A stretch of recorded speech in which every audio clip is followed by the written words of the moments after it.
Kita minta dah sampai masa dah buat perubahan, sampai masa dah adalah. Nah, kita minta lepas ni pakat puluh buat amal ibadah banyak-banyak. Satu. Yang kedua, kita minta dalam rumah perbetul baliklah, anak bini perbetul balik. Kemarin saya pergi mengajar di Yan salah. Kita sebut satu hadis saja fungsi salah. Nabi sebut pada kita, Nabi kata suruh anak kamu semayang waktu umur dia 7 tahun. 7 tahun suruh semayang. Ayah-ayah yang ada di sini, anak cucu bila masuk umur 7 tahun suruh semayang.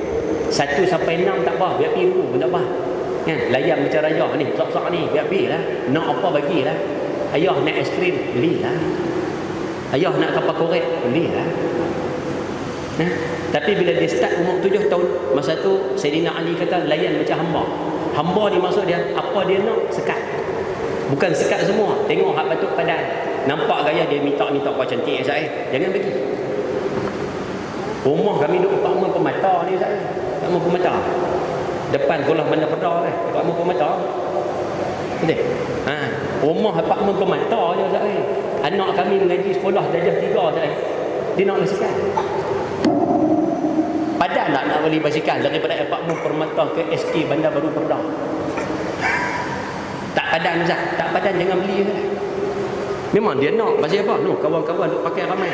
Jadi dia teringin nak pakai. Kita sebagai mak bapak, jangan bagi je lah. Layan macam hamba.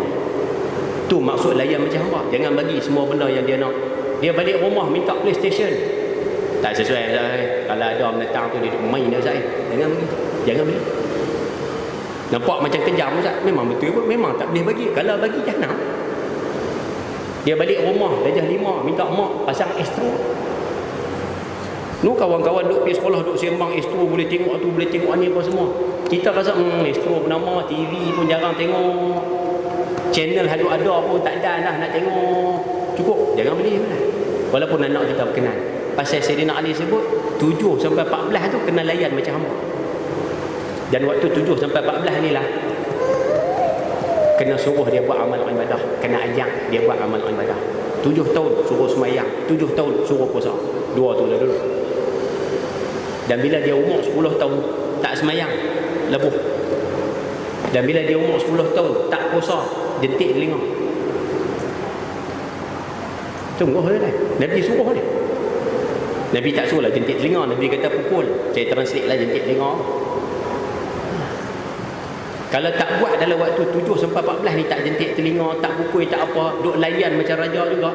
Bila dia start naik umur 15 tahun, masa tu Sayyidina Ali kata kena layan macam kawan. 15 tahun kena layan anak macam kawan. Tak boleh buat macam hamba dah.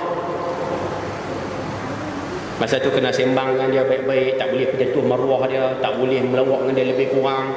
Hak dia kita kena jaga. Sebab 15 tahun. Dia dah cerdik dah, dia reti apa maksud maruah, apa maksud harga diri. Kita kena cerdik time tu.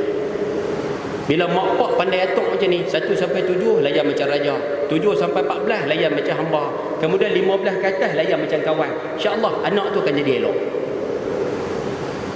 Bila tak susun bagi elok macam tu, 1 sampai 7 nak apa bagi, layan macam raja. 7 sampai 14 pun layan macam raja juga. Tak semayang tak apa, tak puasa tak apa, bangun tidur tak kemas tempat tidur tak apa, makan tak reti basuh pinggan sendiri, tak reti nak angkat pinggan pergi ke dapur tak apa. Semua duk kira tak apa. Pasal apa? Kecil lagi. Tak apa. Kamu tunggu anak kamu 15 tahun. Bila dia 15 tahun, dia lekat perangai yang tak elok zaman tu. Zaman dia kecil-kecil tu. Masa tu kita baru nak pukul tak jadi lah. Masa tu baru nak letiak tak jadi lah. Masa tu kira nak rembah, tak jadi lah. Rembah juga, tu yang dia lari pada rumah. Pukul juga, sebab tu dia tak maduk lagi. Balik pun seminggu ya, cuti sebulan, balik seminggu ya ke rumah. Balik pasal apa? Pasal duit tak ada. Hak lain pergi rumah kawan. Rupanya Nabi ajak lama dah benda ni tu lah. Allahu Akbar. Sebab tu hari ni kita minta kalau boleh sama-sama perbetul. Hak dah terlepas tak upaya buat lah. Hak dah terlepas nak buat macam mana. Hak ke depan ni, cucu kita kalau ada, tolong jaga benda-benda macam ni. Nah, minta tolong saya lah. Kemudian Nabi sebut pisahkan tempat tidur. Umur 10 tahun tolong pisah tempat tidur. Mak pak jangan tidur sekali dengan anak dah. Jangan.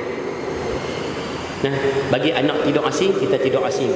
Pasang kelambu asing-asing. Kalau senang bahasa macam tu lah. Anak satu kelambu, kita satu kelambu. Mak pak ni. Kemudian minta tolong anak lelaki, anak perempuan pun tolong passing. Anak lelaki satu kelembu, anak perempuan satu kelembu.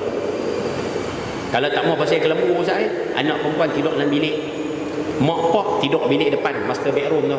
Anak lelaki tidur ruang tamu, buah kelembu. 10 tahun kena passing dah. Jangan tidur sekali dah. Ni yang kita tak tahan ni. Mak pak tidur sekali dengan anak, anak tingkatan satu.